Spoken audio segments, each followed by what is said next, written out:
Hi everybody. I hope you're all well and happy. Today's video is a little different than anything I've done before. Today I'm asking for your help, and it's not for money. But before I tell you what I would like you to join me in, it's a project I'm doing. I want to tell you a little bit about my past, maybe a few things that you don't know. When I was a young girl, I mean really young, maybe under 9 or 10, I would go to vacant lots around our house. In those days, there were a lot of them because they hadn't been built up. I grew up in the 50s, the 1950s. And I would lie down on the grass, in the grass, by the trees, and I would just look up at the sky and wonder and ponder, where I came from and what it was all about. And I remember this. It has stuck with me my whole life. I remembered that I felt so grateful to have been born in the United States, in America. I didn't know why I was really saying that. It's just that the little I had learned about other countries, well, and especially from my father, because my dad had immigrated from Kiev, Ukraine now, but it was Russia. He had immigrated in 1921, I believe, and he talked all about how amazing America was and how much he wanted to come here and what a difference it was from where he lived, which was very restrictive and oppressive. So I would look up and think, thank you, God, for letting me be born here. At that time, I really didn't know. I wasn't old enough to grasp the history of our country. I just knew that we were a country of immigrants, and I thought that was so special. I mean, where in the world could you have one place where everybody from all over the world comes to live and share their ideas? And that was fascinating to me, and it still is to this day. But I never knew at that point when I was young, I never knew about the dark underbelly, the oppression, the corruption, the racism, the hatred that was there. Now, of course, I did learn about this in school, when we studied the Civil War. And I remember thinking to myself, I'm so glad I didn't live then, how awful it was for everybody, the North or the South, how awful that would be to be in a war against people that you were sharing your country with. But it was in the past. At least that's how I felt growing up. Oh, thank goodness I don't have to do that. I don't have to be a part of that. Never, ever in my wildest dreams did I feel or think that I, living right now in our time in history, we'd be living through such a traumatic, uncivilized, dark period of our lives, or together. We're all in it together, all of us. And the last many years have been so painful for all of us. I know it has for you too. It has for everybody. I really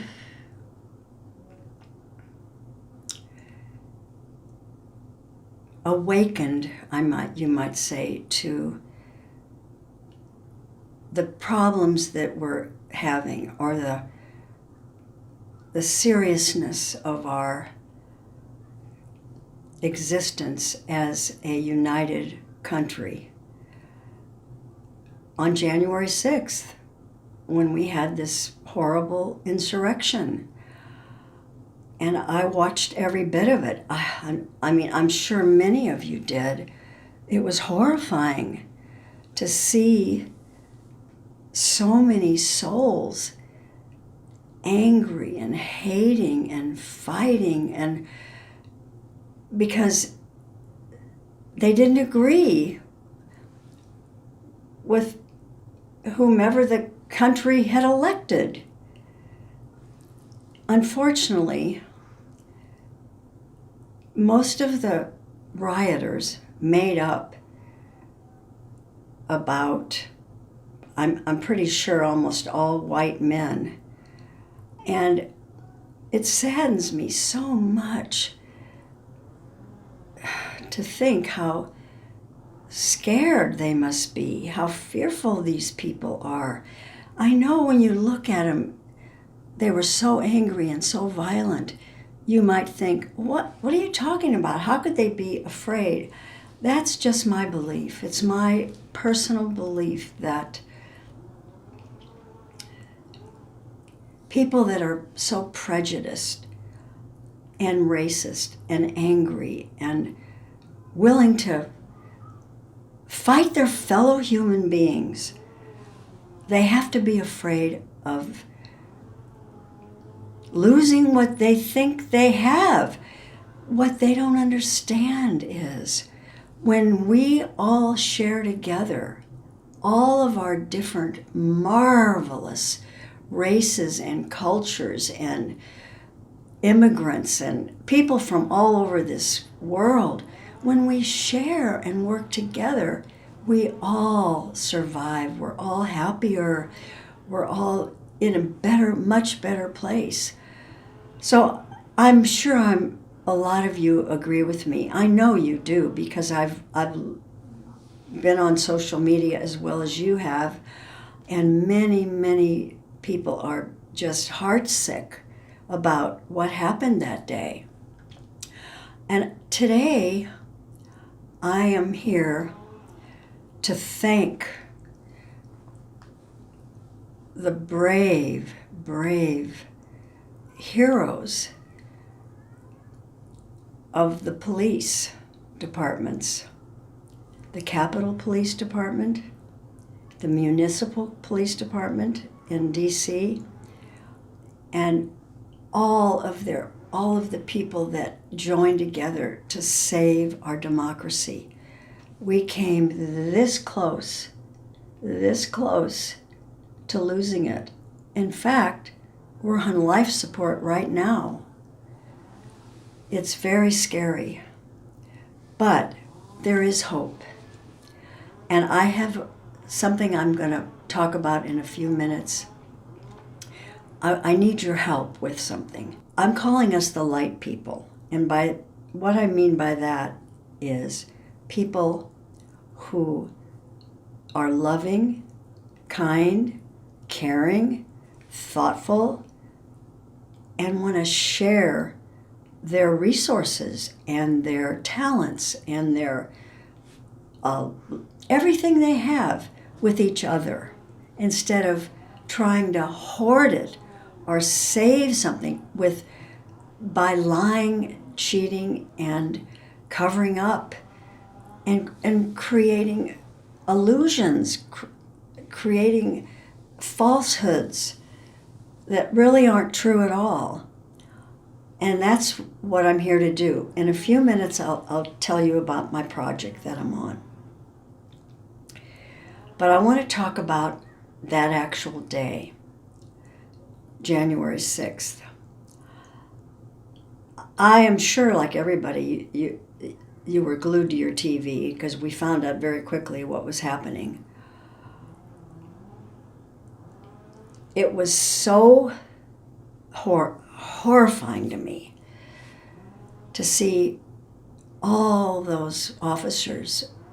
They were outnumbered 100-1, being tortured with poles and tasers with chemicals, and being pushed and shoved, and it was so, I couldn't stop crying. I mean, I was just I couldn't, it was, we're used to seeing movies where this happens, but you knew it was real, and it was shocking, beyond shocking, to think that they were in a war. And I kept waiting and waiting for someone to come and help them. Where were the rest of the police? Where was the National Guard? Where were the help? Where was the help? And it lasted so long, for 4 hours. Oh my goodness. It's something all of us here alive today have to face that. That this happened on our watch. It's happening while we're alive. And it's so easy to think, what can I do? What can we do? I have felt that so many times in my life. Like, it's hopeless. Because what am I? One person. What can I do? But I feel that we each have a responsibility. I'm calling it to raise the light. By that I mean give, share, do what we can. And for today, I'd like to thank those police officers that saved our democracy. And I remember as this was going on, before we realized how bad it really was, there was an officer. I didn't know his name at the time. I think his name is Eugene Goodman. One officer, I was blown away by this. He was guiding people, the rioters, up through the Capitol, up the stairs. I didn't know what he was doing exactly, but he was guiding them away from the Senate chamber that they were trying to get to. Imagine, they were ready to kill. In fact, one officer sadly died that day. And also, there have been 4 suicides. So it was just horrific. But back to this officer, Eugene Goodman. What amazed me about him, he had hundreds, thousands of people breaking in right then. He had to be so resourceful. He had to use every bit of ingenuity that he had and strength to figure out, what am I going to do with these people? How can I can't fight them all. And he forged a path, and he got away enough time, just in the nick of time, barely, to clear the Senate, that the other officers could clear it. And I just sat there in amazement, absolute amazement. And then as the day went on and you saw these horrific pictures of officers being tortured. And I do want to honor these officers today, but I'm not going to show those horrible pictures. I can't bear it. A few weeks ago, the House Select Committee on the insurrection of January 6th began. They had invited 4 officers, 2 from the Municipal Police Department and 2 from the Capitol Police, to share their experiences with us. And there are tons and tons of photos, pictures, of them. I chose not to show those because they're so horrific. It just is painful. And it's painful even for them if they have to look at it again. But I would like to read some of the statements because they were very moving. In fact, I watched that whole process. And I honestly cried the whole time. Because these men,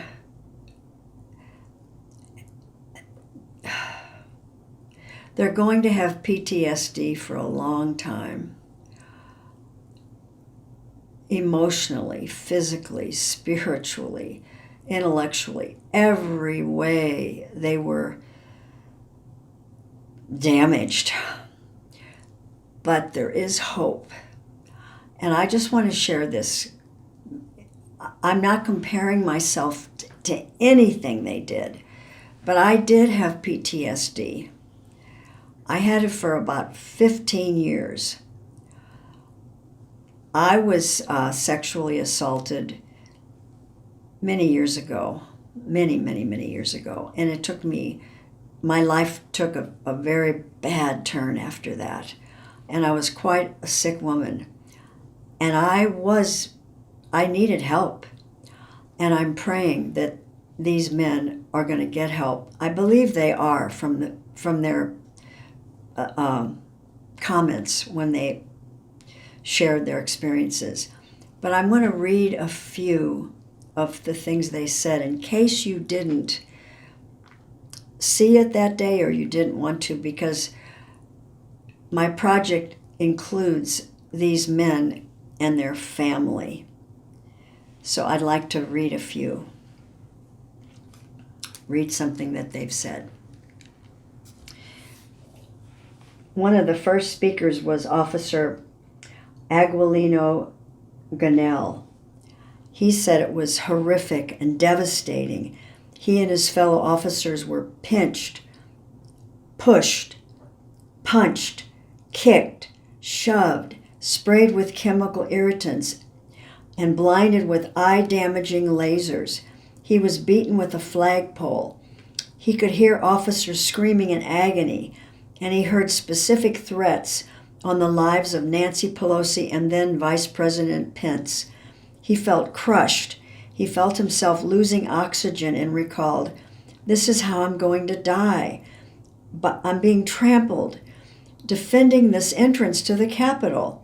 He said it was like a medieval battlefield. At the end of it, he said something, it just broke my heart. He didn't get home that night until about 4 in the morning. And of course his family was just, you can imagine. You could just think about what that's like. We were watching it as citizens. These 100 of men, or 150 or whatever it was, police officers, men and women, their families were watching this. The kind of pain and anxiety and fear they must have had is beyond belief. So not only do these men have PTSD, their families probably do too.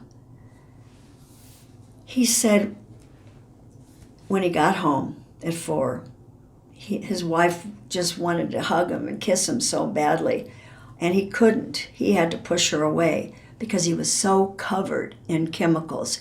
He didn't want to contaminate her. And then he went in and took a shower, and he said it was still there. He was burning, his skin was, he was in pain from the chemicals.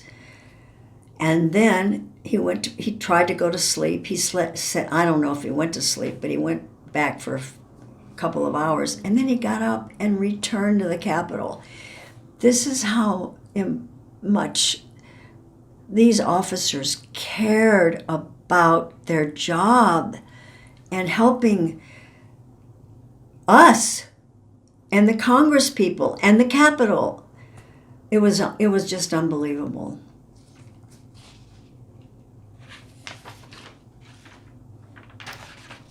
The next officer, Michael Fanone, he was pulled into the crowd, beaten with a flagpole, and repeatedly tased with his own taser. Rioters stole his badge and grabbed at his service gun, shouting, kill him with his own gun." Fanone pleaded with the mob and told them, "I have kids." Fanone lost consciousness and suffered a heart attack and was hospitalized later that day.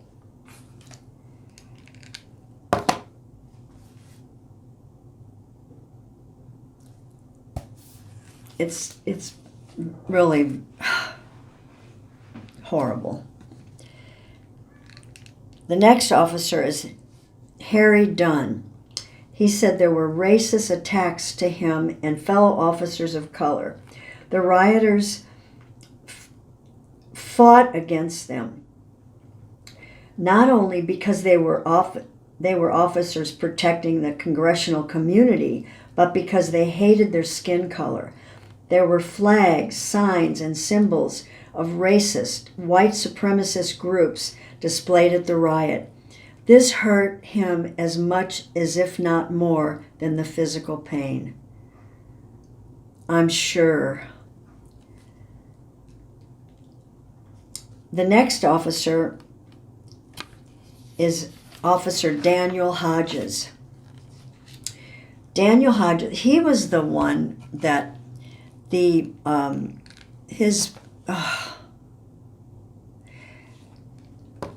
was the officer that was being crushed. That video, we sat there and watched it. It went viral, that video. He described himself being crushed against a revolving door. He said, "My arms were pinned and effectively useless, trapped against either the shield on my left and the door frame on my right, with my posture granting me no functional strength or freedom of movement. I was effectively defenseless and gradually sustaining injury from the increasing pressure of the mob. A man in front of me grabbed my gas mask and used it to beat my head against the door." Hodges continued, "He switched to pulling it off. My head and the straps were stretching against my skull and straining my neck. The man succeeded in removing his gas mask, leaving the police officer exposed to chemical irritants sprayed by the rioters. Another man then grabbed his baton and bashed him in the head and face with it, rupturing his lip and adding additional injury to his skull." That's what Hodges said. He recounted another incident from that day when a rioter latched into his face and he got his thumb in his eye and pulled his right eye. He was attempting to gouge it out.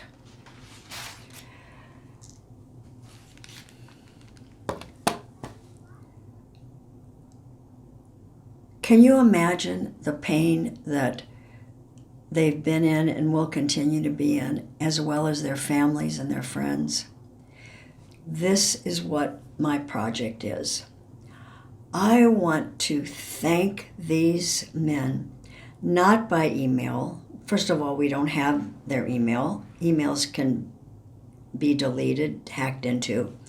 What I want to do, what I'm going to do, am doing, and I'd like you to join me. I really am just pleading with you to join me in doing this. I am writing both police departments, and I'm writing these individual men that I just talked about, as well as the 5 officers' families who died, because I have had the experience of having 2 suicides. I lost my brother and my best girlfriend to suicide within a few years of each other. They both died in their 40s. And I had PTSD for 15 years. In both of those, in that time frame, what helped me so much was when I'd get a card. You know, when people die, that you send cards of your condolences, and often families will read them over and over and over for years. Well, when I was going through those terrible periods, I remember strangers sent me. They were therapists, or if somebody knew somebody, they would send me a card or a poem or a drawing, and it just meant so much. I kept them with me in my purse, seriously. So I'm asking you to help me. I'm going to, in the box below, in the drop-down menu below the video, I'm going to put the addresses. It's very easy for the 2 police departments. You can address your cards. I will put all their names, and it'll be very clear. I hope you'll do this and help me, because what else can we do? If we send our love, our gratitude, our appreciation for their heroism, it's raising the vibration. And I truly believe it will help.